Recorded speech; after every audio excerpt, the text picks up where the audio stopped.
Did you know that for the first time in history, we have 5 generations working in the workplace that are between the ages of 17 and 70? Did you all know that? 5 generations in the workplace. Did you know that the average American worker works 90,000 hours over the span of their life from age 18 to 67? That's like 35% of your life is spent at work. How y'all feel about that? Did you know that there are 150 million workers in the workplace? And of that 150 million, only 33% are engaged in the work that they do. And I'm going to tell you what engaged means. 51% are disengaged.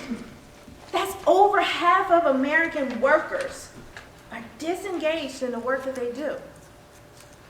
16% are actively disengaged. And I'll tell you more about that in a minute. So essentially, ladies, we have 100 million individuals that are going home every day unfulfilled. How do you all feel about these statistics? Tell me, talk back, huh? It's terrible. Anybody else over here? How are you feeling about the stats? Frustrating. Huh? It's depressing. It's depressing. And we're all in here leaders, right? And we're leading people around us who are probably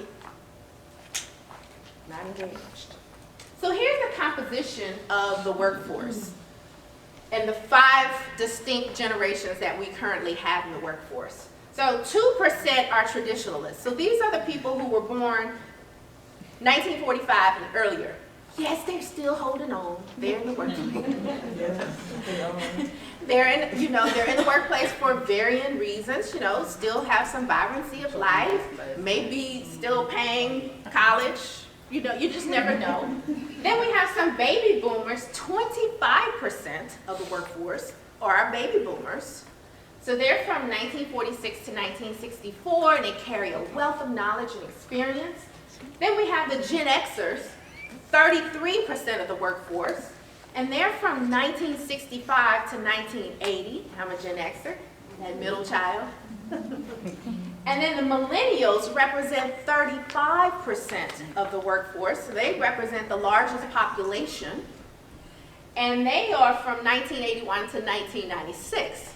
These are our future leaders. And then we have the Gen Z that's coming along. They have some presence in the workforce. They are 5%. And so these are 1997 and later babies. So when you have 5 generations in the workplace, I'm sure you all have probably experienced it or seen it, that you have 5 different perspectives in the workplace, right? And sometimes when you have this, it makes it hard to work together. Anybody experience that? Okay. And then also, because not every one of the generations, companies haven't figured out how to get everybody to play nicely together, that some are just frustrated because their particular need isn't being met. Anybody seeing this in the workplace? Organizations are losing talent on both ends. So the experience, the knowledge, the skills of the traditionalists and the baby boomers, they're what? They're retiring out. And then the millennials, they're such an awesome generation where they're not taking mess. And if it's not jiving with their why, or not allowing them to balance their life, they're out. They're not going to give you much of a chance to prove that you got what they need, right? You got maybe 2 years. Am I right? Millennials in the house. They're like, yo. Exactly. So then we're losing their talent because they bring an amazing theoretical knowledge and skills, the digital age, etc. And so then you end up with a knowledge gap in the middle, right? And then you have the Gen Xers. We're like, hey, we're here.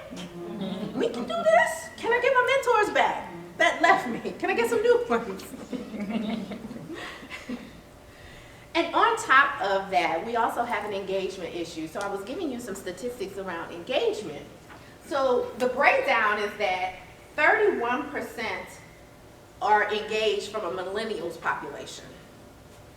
33% are engaged from a Gen Xers population, and 35% are engaged from a baby boomers perspective. So what do I mean by engaged? These people are showing up every day and they're giving it their all. They're very pleased in the work that they do. They are active. They are owners. They're entrepreneurs of their work, right? Psychologically, and it shows up in their actions. Because y'all do know what's here comes out in how you show up. Okay. Disengage. So these are employees who have checked out. So psychologically, they aren't present because they are not being fulfilled or just needs aren't being met. They're just not there. Then there's a dangerous one. These are the actively disengaged people, and they actually are so unhappy that they're resentful, and they have the potential to impact the engaged ones if we aren't careful. So we're seeing also mental health challenges. I'm just trying to lay the foundation for you all right now. Y'all follow me, okay? I want to make sure you understand the situation, and then what do we do about it, okay? So 1 in 5 adults are suffering with a mental illness. 1, 2, 3, 4, 5. 1 in that group. 6.9% of adults in the U.S., that's about 16 million, have had at least one major depressive episode in the past year.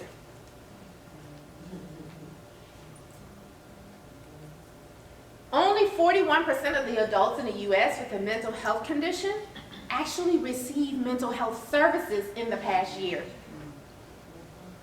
And among the adults with a serious mental illness, 62.9% received mental health services in the past year. Ladies, our colleagues are sitting right next to us every day. Maybe we are suffering silently. We have an opportunity here. Wouldn't you all agree? We have an opportunity within ourselves to work with ourselves, and then we have an opportunity to work around us. It's time for us to become an ideal leader and unlock our potential. Because when we unlock our potential, we can help others around us unlock their potential, right? You can't serve from a empty cup, right? You serve from your overflow. So really, energy leadership is really about starting with the person in the mirror first. So even in the face of our ever-evolving cultures that we're working around, it's time for us to unlock. So what is energy leadership? And I'm going to read it exactly like it says. My millennials are looking at this like, why does she have all those words on the slide? I have violated presentation rules throughout this presentation just because it's so much machinery involved, okay?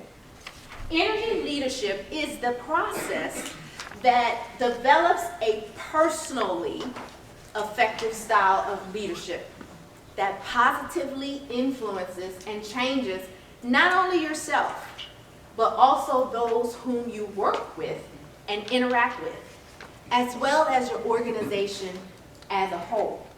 And Bruce Snyder is actually the founder of the coaching program that I got my certification with. So let's break down those 2 words that were underlined. So what's leadership to you all? Raise your hand if you're sure. Anybody know that? Raise your hand for sure. Okay, yes. Being able to manage effectively. Being able to manage effectively. Thank you. What else? What is leadership? Yes. Being able to help foster new ideas within others, allowing them to be able to have that opportunity to do that with themselves. Love it. So creating an atmosphere where creativity and ideas flow. Love it. I'm gonna come back to this side. I was looking like, okay. I know we were silent over here. Yo, we're thinking. Recognizing your team's strengths and weaknesses and helping them build upon their strengths and be a little bit stronger in their areas of weakness. Absolutely. I love what she said. Because really successful people know their strengths and they do a whole lot of it.